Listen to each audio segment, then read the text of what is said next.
garage number, but I thought you were talking about the her office phone number. Oh, I tried both numbers I had. Okay, then you probably got it. She's probably sitting in there meeting waiting for us to get in there. Surely after No. 6, she's not thinking. I wonder if she fell asleep in her chair.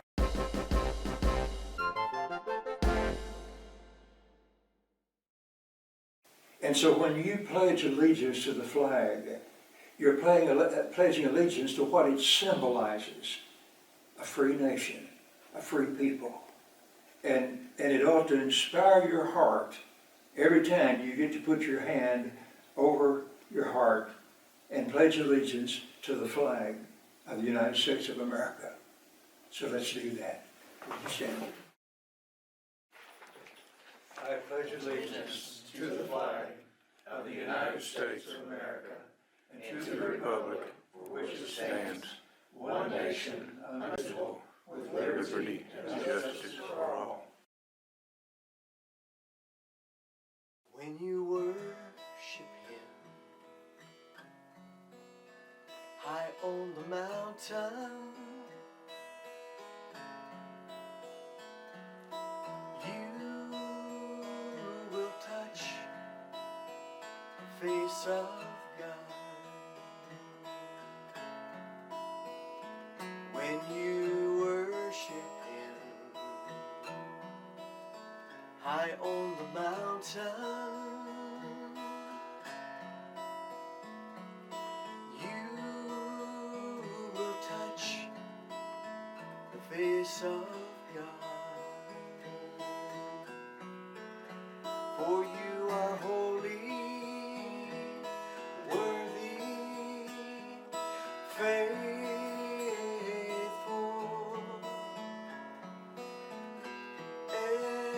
everlasting Prince of Peace.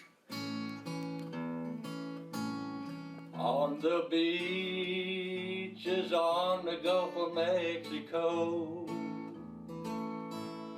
where the sand looks like the falling snow,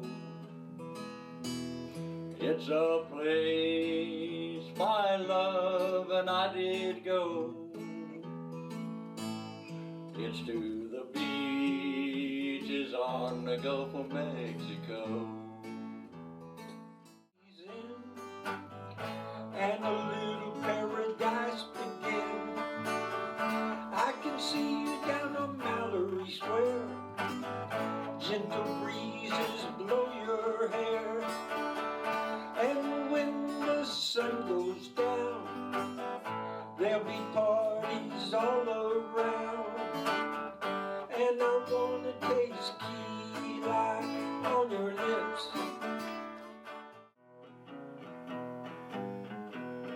I wake up every morning to a barking sound. It's doggy walking time. We go out to the dog park. He barks, growls, and chases squirrels up trees. He's crazy. He's my little chihuahua, and he weighs 8 pounds. Don't let that fool you.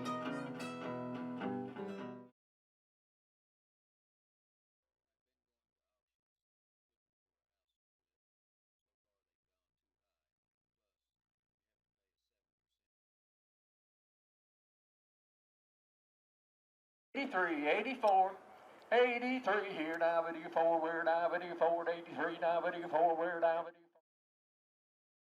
Nashville today for an audition for the character of Al, someone who dies at the beginning of the movie. Hello. How's it going? Good. How are you? Doing good. What you been up to? Acting like I work. A lot of work going on. What's so funny? More. I'm not used to being on this side of the camera anymore. A lot more than I expected during an election year. Well, I came down for that audition today. Could you tell me a little bit about that character, Al? Well, He is supposed to be kind of like a strong, silent type. And he's run into a little bit of financial difficulty. So he is trying to sell some property in order to get out of his debt. Okay. Well, I'm ready anytime you are. Awesome.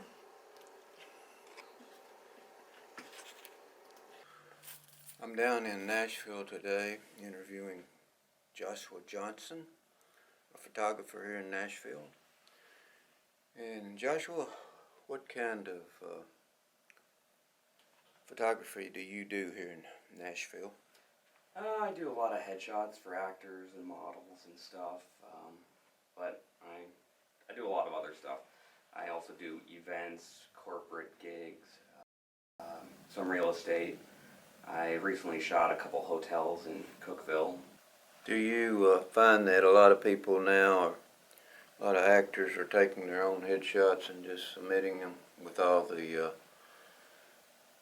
digital and electronic options they have now? Not so much individual actors, but I do see a lot of actors having a friend take photos or somebody that has a nice camera. I personally don't really think it's a good idea, because unless somebody's actually a headshot photographer, I don't think they're really getting what they need to best represent themselves. And there's nothing wrong with finding somebody that'll do it for cheap or a friend, but they need to make sure they know what a headshot actually is. You enjoy the actual going out and doing sceneries or editing, or what's involved with your photography? Like, I personally enjoy the shoot part of it more. The editing is sometimes boring and time consuming. Some of the events I've shot are kind of cool, you know. With photography, you get to go to places that you wouldn't normally get into or maybe couldn't even afford. I shot for the NFL Draft in Nashville. We followed Eddie George around for a while. That was kind of fun. Lady just moved out of this apartment. I'm gonna ask the guy that lives downstairs here if he can give me a hand.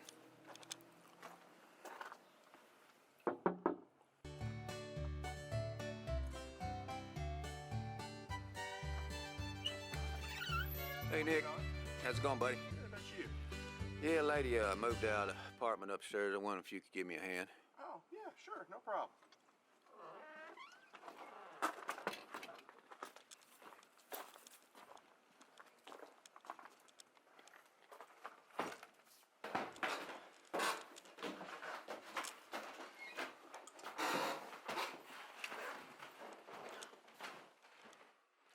The sanitation will pick it up Monday. Thanks, Nick. You betcha. Right here ain't too nice here. May not be able to go to gym.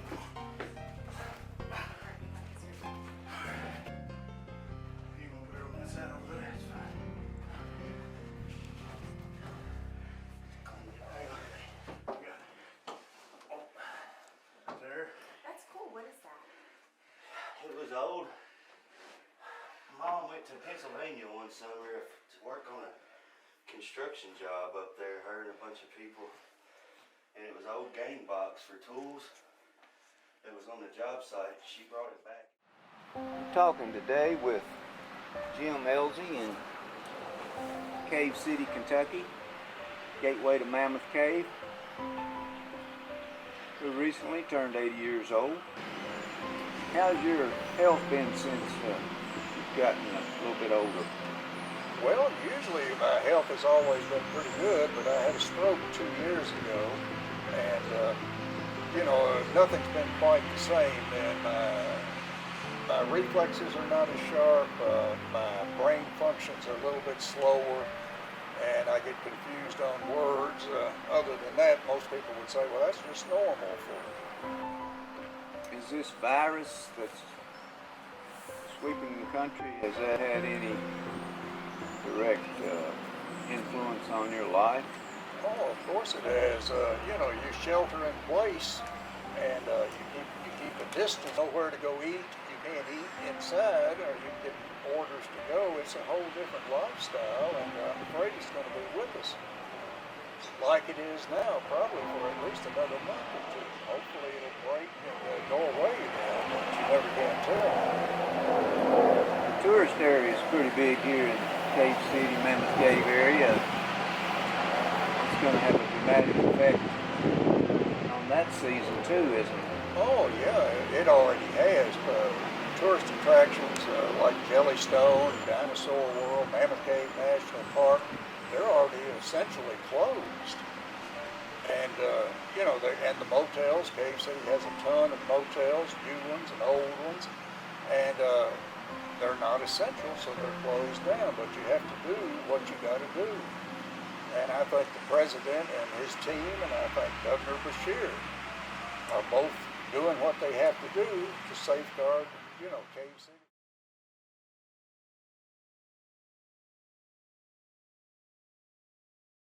I'm proud of a few things. After college, I went to work for mental health for 13 years. And after that, I went to the Postal Service and served 22 more years. I retired and worked as a writer for the local newspaper and sports and feature stories. I coached high school tennis team. I've got a lot of good friends and my family. I've had a good life. I'm not ready to give it up, don't get me wrong, but I've had a good life. And my wife and I, we've been together 54 years, I believe. I hope I don't get this wrong. But I think it's 54 going on 55 years. So, we've gone through thick and thin and we're still.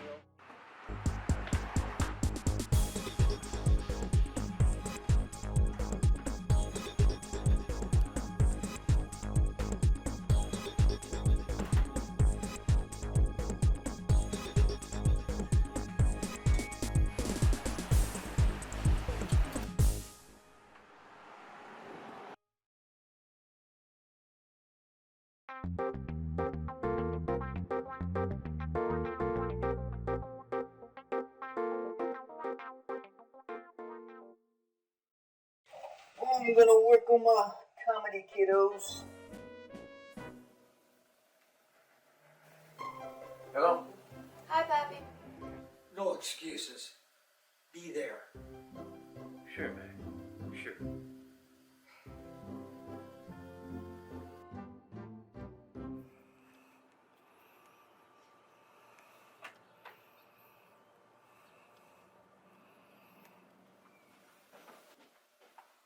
High five! All right! Yeah! Brother Mike. Oh! You look like a heckler. Yeah.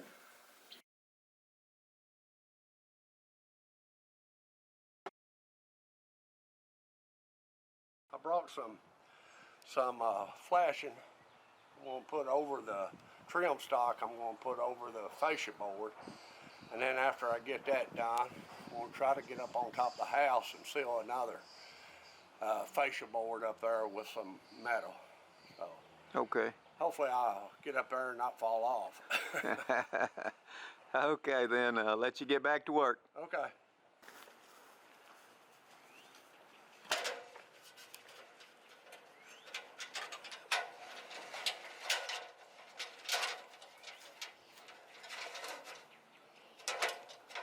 There we go. Now, should be pretty safe.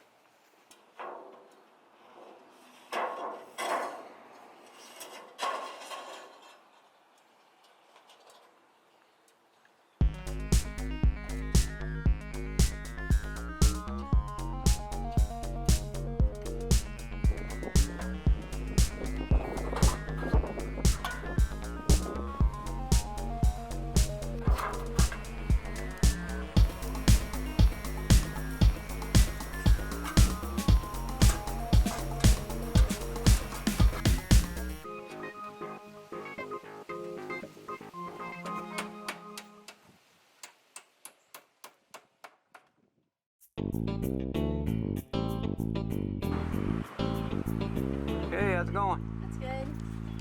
Gonna take a walk through today? Yeah. All right, there's one of your keys. Go ahead and unlock it. We'll go on up.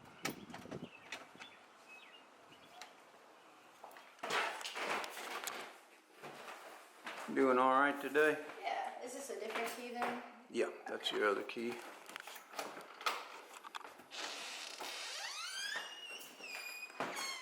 We'll take a quick walk through. I'll just show you everything. All right. This is a window air conditioner. Another window air conditioner. Okay. And you got a smoke detector up here. Little closet here. All right. When you gonna be moving in? I think I'll try to get some smaller stuff in this week and then try to get all the bigger stuff next week. Yeah, it's just the basic gas, and then your oven is here in the middle. It takes about 30-45 seconds for the oven to kick on. Okay. And then this is your fridge. And then we just leave the doors open so it doesn't mildew or anything. All right. Fire extinguisher. Yeah, there you go. Fire extinguisher. Got a tub and shower. You can use this as a computer room or a bedroom. Got a gas heating space heater right there. And out the door here, the rear door, is your exit.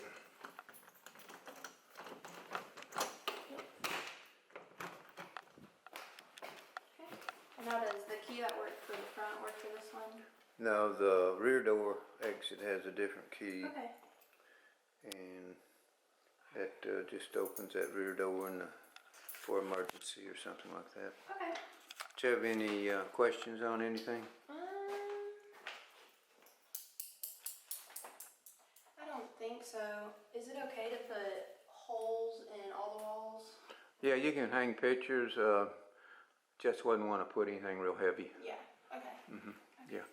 And then you've got my phone number, and you can text or call me if you have any issues or problems.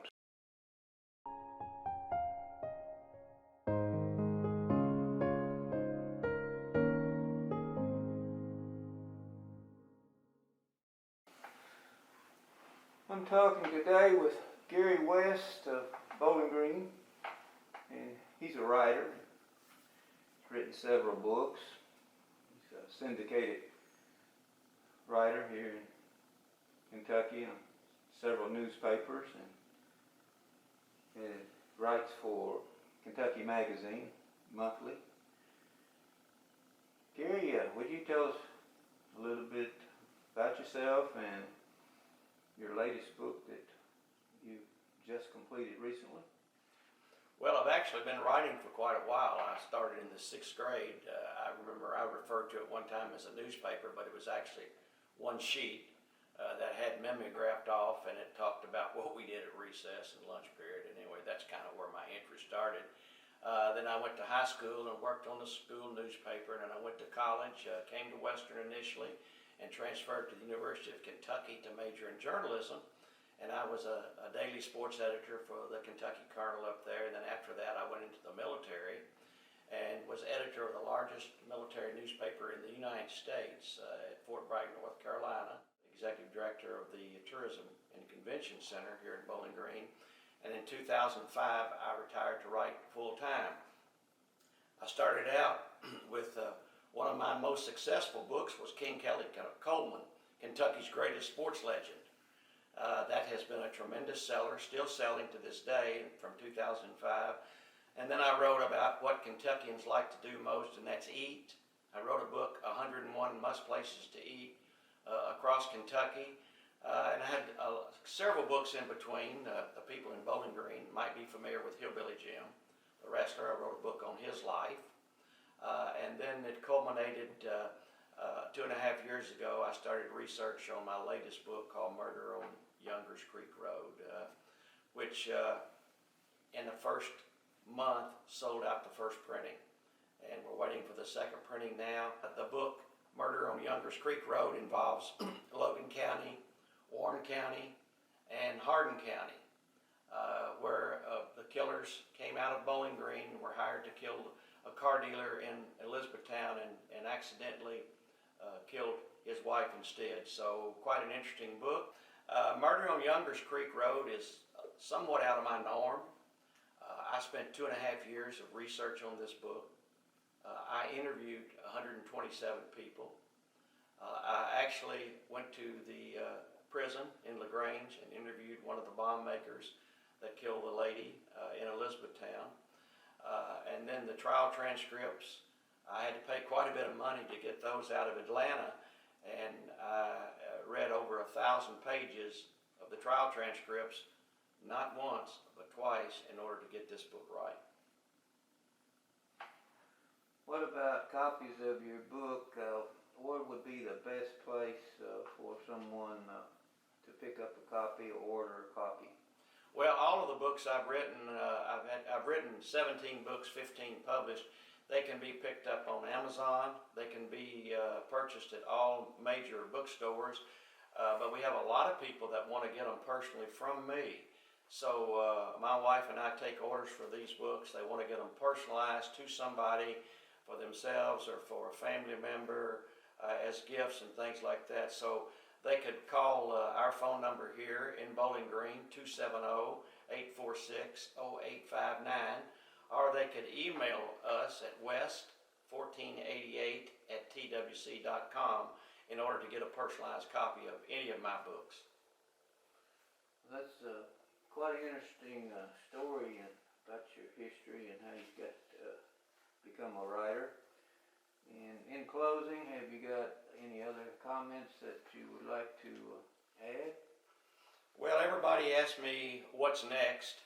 I've gotten such good reviews so far from Murder on Youngers Creek Road that people have said, surely I'm going to do another a murder mystery book. I don't know if I am or not. It takes a lot of energy to write a book. And 2.5 years of putting my heart and soul into this book, I'm not sure I have another book left in me, but only time will tell.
One, two, three. Happy birthday to you. Happy birthday to you. Happy birthday, dear Patience. Happy birthday to you.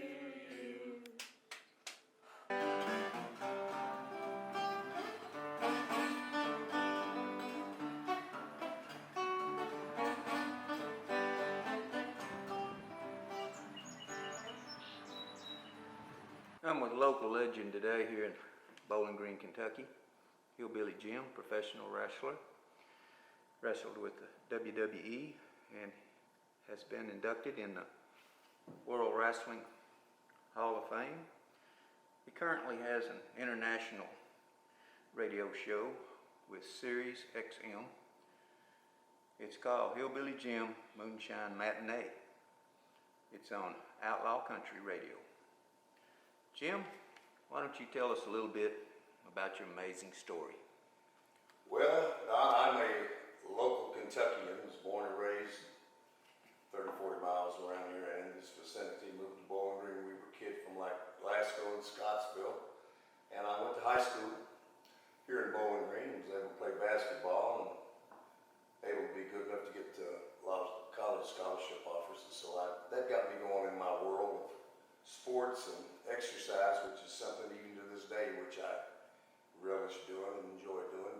been a real key to me putting my foot in the door.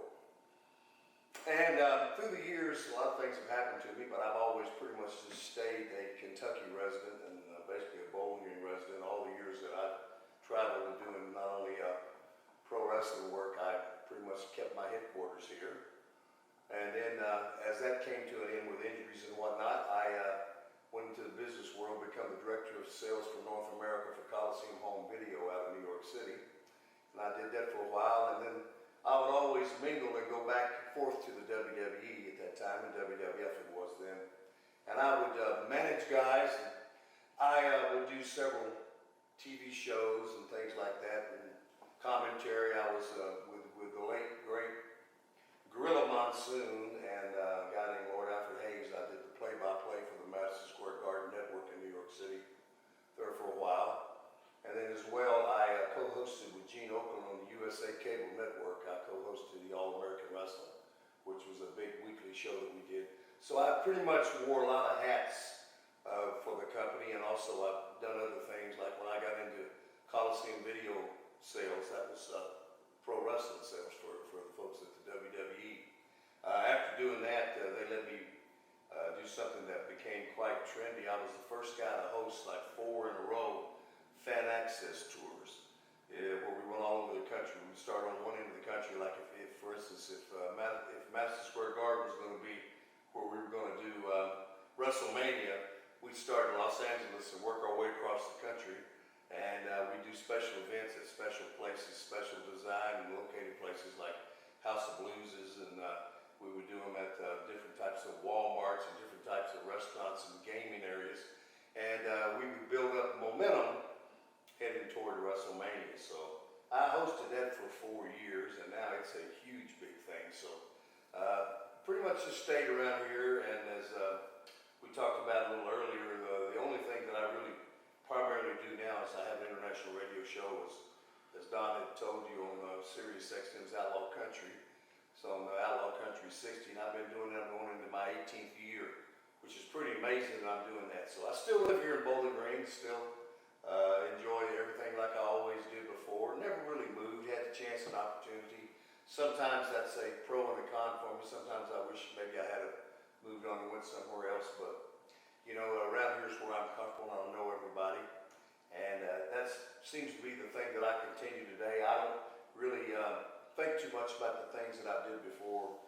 I'm in several different halls of fame. I'm in one World Wrestling Hall of Fame. I'm in the National Wrestling Hall of Fame as well. And of course, a couple of local ones, high schools and stuff. And that's all nice, and I enjoy that, and I'm very honored that they would choose me to do that for me. But I don't really revel in those things that I've done before. I'm more interested in what am I going to do now, what am I going to do tomorrow.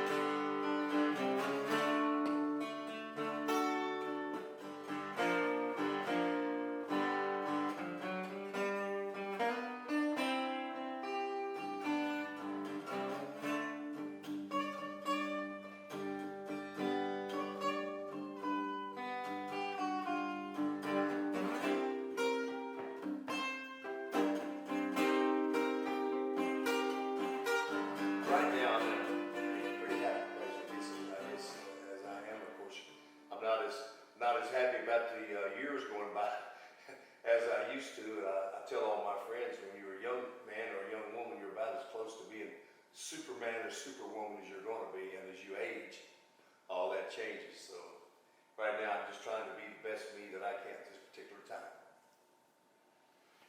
Have you still got a pretty tough regimen of working out and staying in shape? Well, I kind of have to keep myself motivated. I'm not the kind of guy that works out for anything or other reason except for me, because it's just been a lifelong friend of mine. And exercise and sports has been something that has been pretty much a key to me succeeding because, as I mentioned earlier, it kind of helped me put my foot in the door in a lot of situations.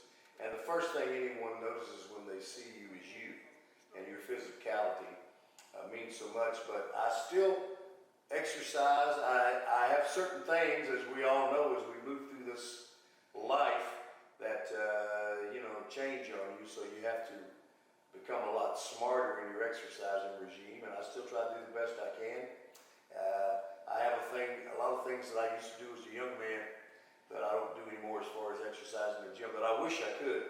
But over those years in pro wrestling, I've attained quite a few little injuries that knees and necks and things like that. That shoulders bother me a lot. I've about used them up, but I still find ways and keep myself energized by finding new ways to exercise and new ways to work out. And I'm always looking forward to finding out new things. And I got to tell you, it don't matter what age you are, I'm even more interested now in learning things than I ever was before.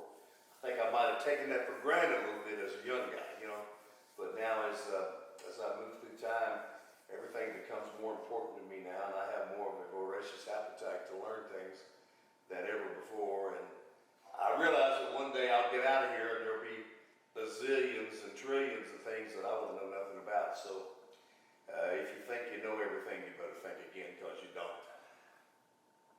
Jim, I want to thank you for talking with us today. Do you have anything to say to your fans out there that watch you and still follow you? Well, I'm happy that I've been able to do what I wanted to do and still enjoy my life as I went along. And my particular situation, as Don and I have talked about, has been different than most people because I learned early on sometimes it's not how much you make, it's how much you save. And it's not what you do, it's how you do it sometimes. And you got to learn how to enjoy the ride while you're on the ride, because sometimes you don't ever go back over those roads again. And I think about all the people, places, things that I got to do from the pro wrestling world, all the different countries I got to visit that I'll probably never go again, but I have that remembrance with me. And I really thank all the fans out there, every one of you, for being so nice and so kind to me, because truly I couldn't have done it without you. And that's like with Sirius XM Radio, my shows have been an award-winning show, and I fully realize I couldn't do it without the support and the effort from all the great fans out there. And I appreciate all of you, and I appreciate my friends now more than ever. And I've been so lucky to had a lot of friends that have kind of saw me come up on my rise, and we've all enjoyed it. And I hope that the main thing that I try to do is not really change a whole lot. I try to be the same person as I am now.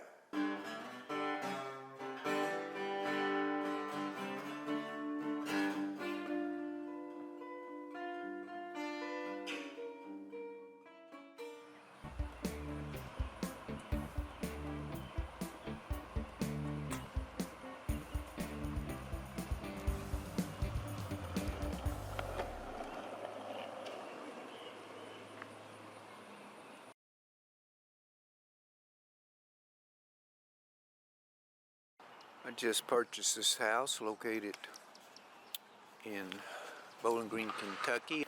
It's a 3-bedroom, 1 bath. Entrance area.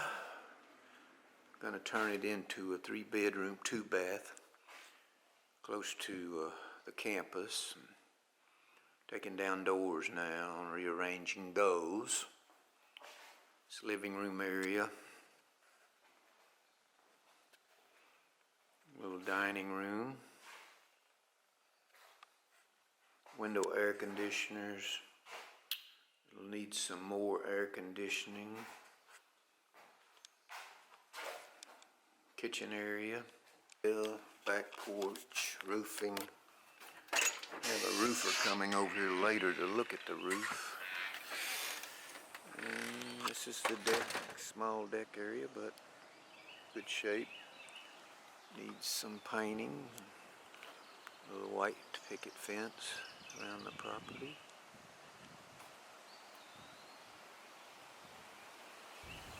Small lot, but plenty big for about 3 to 4 parking places.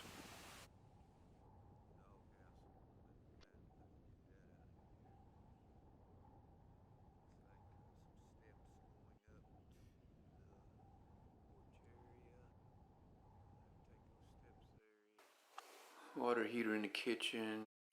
Just took out the sink. Needs a new countertop. Painting cabinets. Needs some floor work. Hole in the floor. Does have a nice little laundry room. Washer dryer hookup. Trap door goes to the crawl space area. Going into the small bedroom now.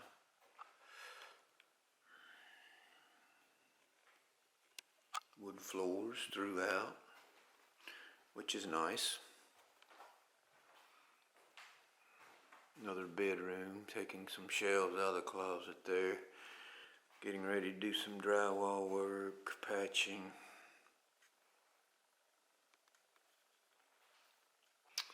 Old clawfoot tub. Floor furnace, which we will leave in that and leave in here and just repair or get a new one. Central heat and air costs so much that we usually just try to stay with the basics. Try to rent this to students close to the university, about 6 blocks from Western Kentucky University. Gonna put another bath in this area here. Have 2 baths.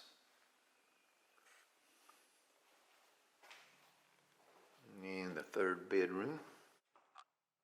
Just a good size bedroom. This is about a 1,600 square foot house. Quite a bit of work to do, but nothing extreme, no tearing down walls, anything like that.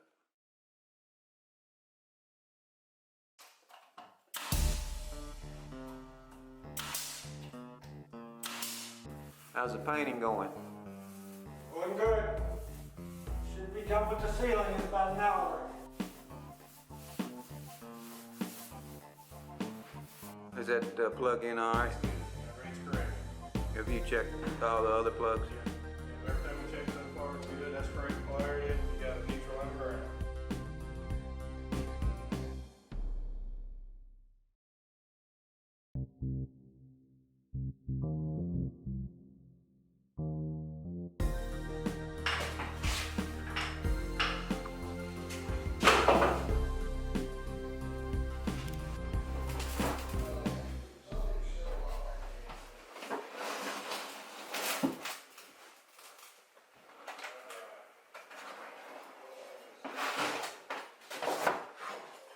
You gonna put Luan down, Matt? Yeah, it looks like it. Your floor's looking a little rough. Good morning, Don. Hey Kelly, how's it going? I believe you'll need a new furnace, Don. Okay. That was going to cost a little bit more than you're going to want to spend to repair. All right. I think it's in your best interest to replace it. I'll get you a price and everything on Monday. Mm-hmm. We can go from there if that's okay. Yeah, I was thinking it was pretty old, so yeah, that'd be fine. $500 in it before. Damn. I finally got it all figured out, but since then, I mean, that thing. But it probably didn't even need all that other stuff. No, it didn't. I put, one time I put 4 injector pumps on before I finally got one that even worked. That's crazy. Oh, now I've got the camera out.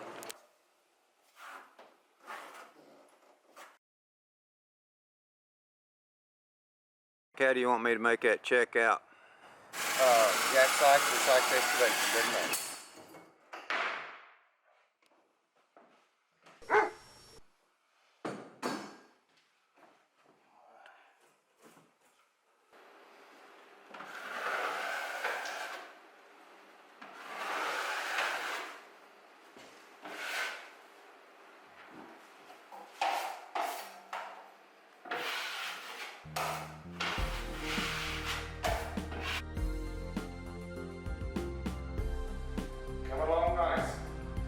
When you think you'll be finished up? Oh, Friday. A little hot here. A little humid. Yeah, it is definitely. To do the chimneys and a couple of repairs, I would do the Goodyear rubber on this. That's gonna be the best bang for your buck on this. He might be able to go over all this too. Boy. Go ahead, brother. Go. Relax, go. That's a 0. 2 to 0. Come on, boy. Warren, penalty.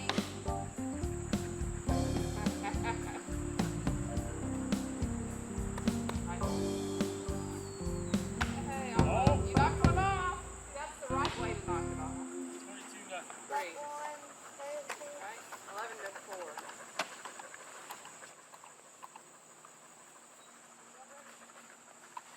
We win there.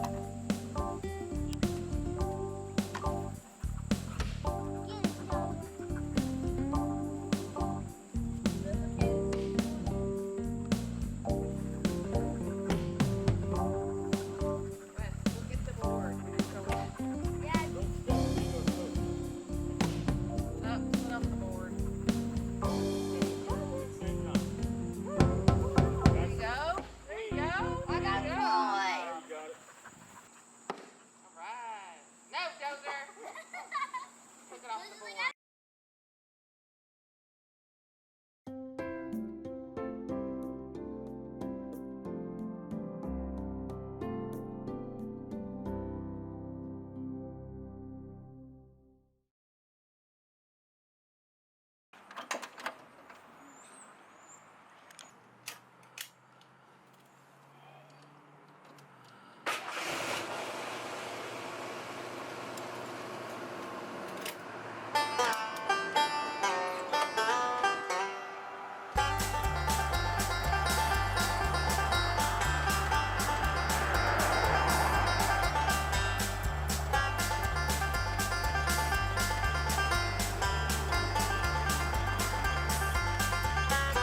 John, how you doing? Yeah. I'm gonna be doing a little mowing. Won't bother you, will it?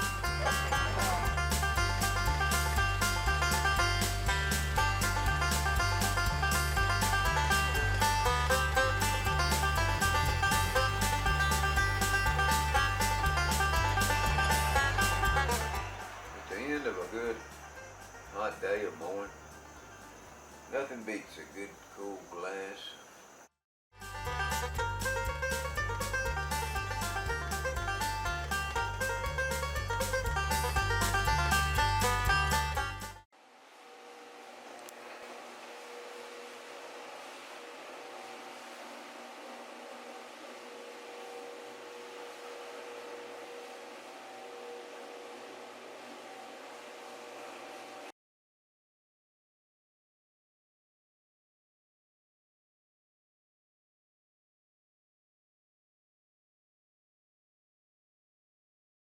Number one goal is basically to start spending money on the people of Bowling Green, Kentucky.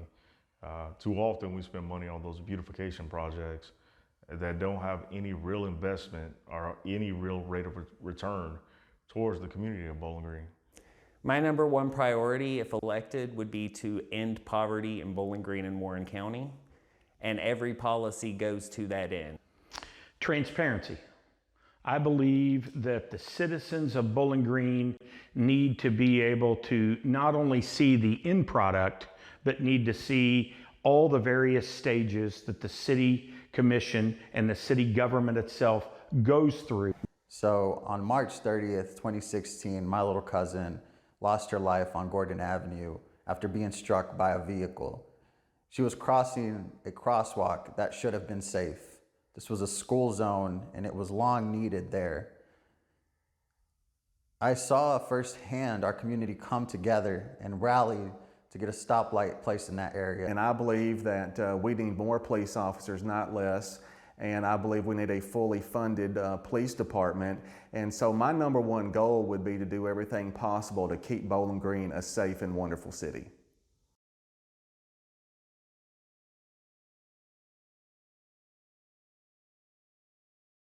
We need investments like broadband. We need to continue to entice commerce. And we need to show our community that we're the beacon for Kentucky for all. My goal would be to get us through the pandemic and have a leadership style that brings us into the next 100 years. And if I do that, I think I'll achieve all the rest of the things I want to do.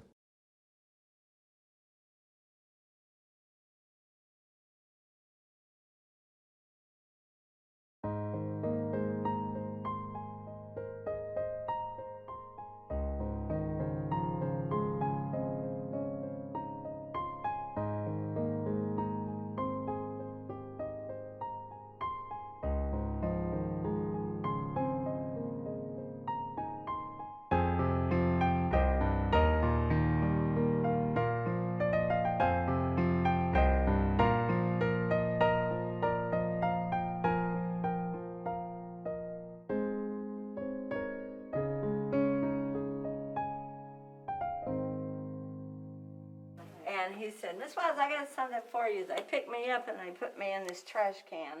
And the trash can came up to here, and I mean, it was one of those big industrial, and I could not get out. I'm like, come get me out. And he said, and they left. Oh, God. And I don't know how I got out, but were you in on that? Actually, it probably was. But Flea, I don't know. You remember Flea? Somewhere around the midnight. I think so. Fortune I retired in 98. Wish I'd been part of her energy. And he's following you too. Initially, they were going to build this, what you see here. You're going to make me get involved. But we did core drillings, and with the painted parts, that just wasn't something that Wasn't feasible at that time, yeah. Sometimes, you know, teachers got a little advantage in the home economics. Once they got an appliance and used it a year or two, they would sell it for what it cost. I took advantage of that. My wife and I always, the dryer and the washing machine and the refrigerator, they were in from the home economics department. It's all legal, but we didn't put it in the case sheet of progress. Hey, Mr. Duval's got the appliances. We just didn't know. What's her name, Bertha Hall? This classroom normally has tables, but due to COVID, obviously we ordered some of these small little desks here, fold-up desks that we have put in all. You'll see these in some of the classrooms here, like this. I have to tell a story on Mr. Duval. Go ahead. When my daughter was in high school, during a couple of summers, she worked at the Cave. Of course, he was over there then. And she comes in one day and she said, Mama, I met someone today that went to school with you. I said, you did? Who was it? She said, Joe Duval. I said, he was my teacher. When I was in college, everybody smoked. Boys and girls in the 50s, you know. The movie stars smoked, so we all smoked. So when I came to Caverna, it was too inconvenient because the lounge, and I'm not exaggerating, you could cut that with a knife in there. Oh, I They you opened smoked, the door. and they real quick and put them out for us to live. I said, I've got to quit smoking. I said, it's just inconvenient, it's unhealthy, it's setting a bad example. So I went home and told my wife, I said, give so-and-so the majority of those cigarettes in that carton. What are you going to do? I'm going to quit. So I began chewing gum and eating peanut butter and cracker cookies all the time. And I quit smoking. My first year here, I quit smoking. Yeah. So you established, what do you call it? Nick Chris, Red? You have started Nick Red. Alaska. But I ate and chewed gum in place of it. That's how I stopped smoking Nick Red. was 1966. 1966, Clarence Cooper would have been a junior, Bruce Gentry would have been a junior, and the 5th region tournament, they got to the final game. He got beaten, I guess, Campbellsville High School. They had some good teams back in the day, didn't they? So Were you on the team? I was on the team, yeah. I'd take my ring off and I'd flop it against the wall like that, you know. I said, these are good rings, everybody try to get one. So I did that for years and years and years. And when I got my master's degree, Joe, the ring man, he said, Joe, you never did get a ring? I said, man, that ring in college cost $300 or $400. He said, if you would have gotten one, what would you put on it? So I told him everything. So in about 2 weeks, this came in the mail. It says, thank you for all the work you did, helping me order rings. So really, he gave it to me. Well, I was a Caverna colonel for 12 years, and then I went to Eastern Kentucky University, and I was an Eastern Kentucky University colonel. And instead of purple and white, we were maroon and white. So it's kind of in the same family. And then I taught at Henderson County, and again, I was a Henderson County colonel. And then when I retired, I got to be a Kentucky colonel. So I've been a colonel all my life.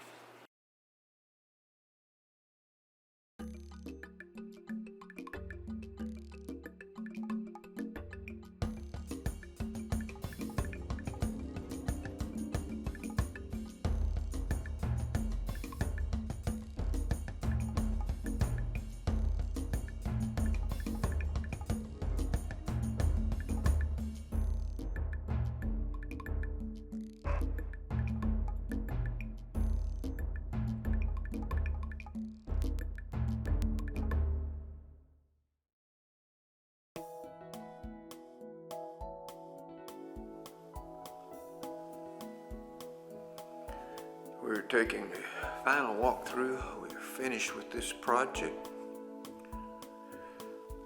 Just got the floors stained.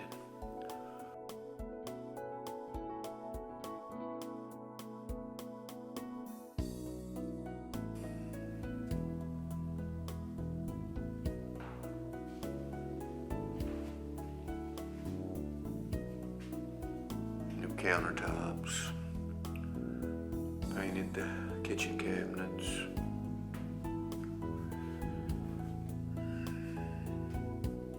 New flooring in the kitchen. Planking style flooring.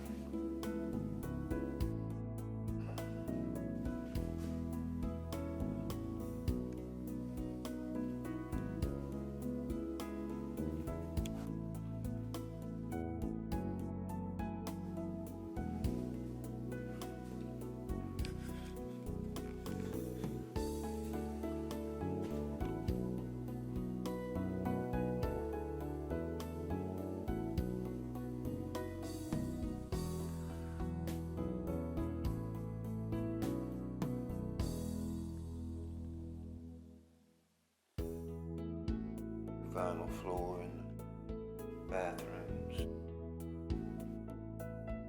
New shower. Man, really nice. And the toilet area.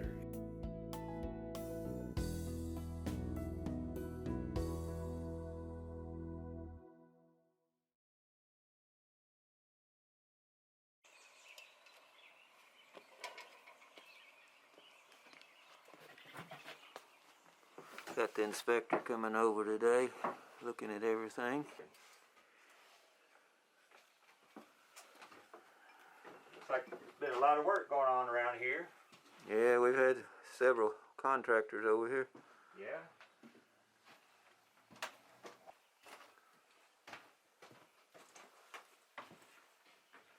Looks like they've got things going your way.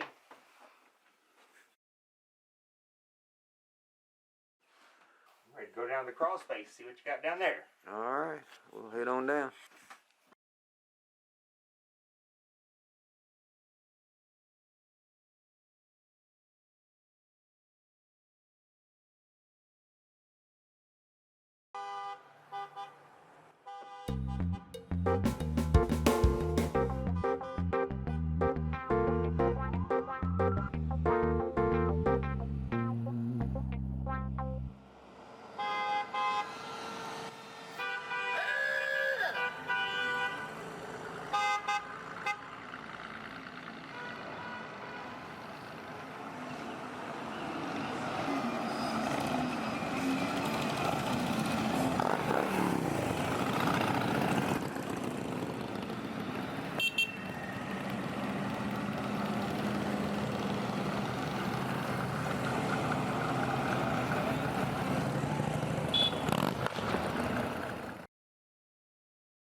Second call to the good, advanced good. Second call to the good.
All right, yes.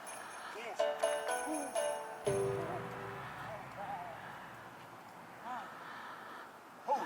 Holy.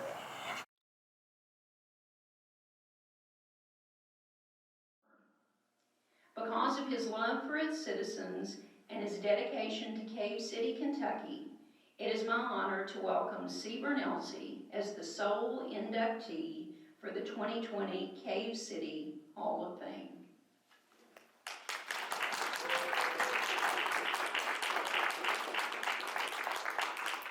I do want to say that I'm so grateful to the selection committee and the K-City Chamber, Convention Center, my family,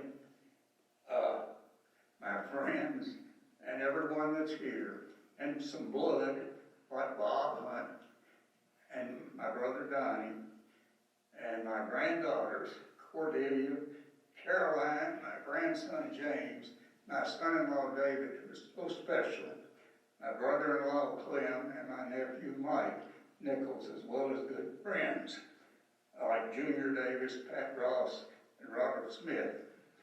But I'm about to wear my breath out, and I'd like to save some for maybe the next half century. So I will adjourn simply by saying thank you, and God bless Cave City.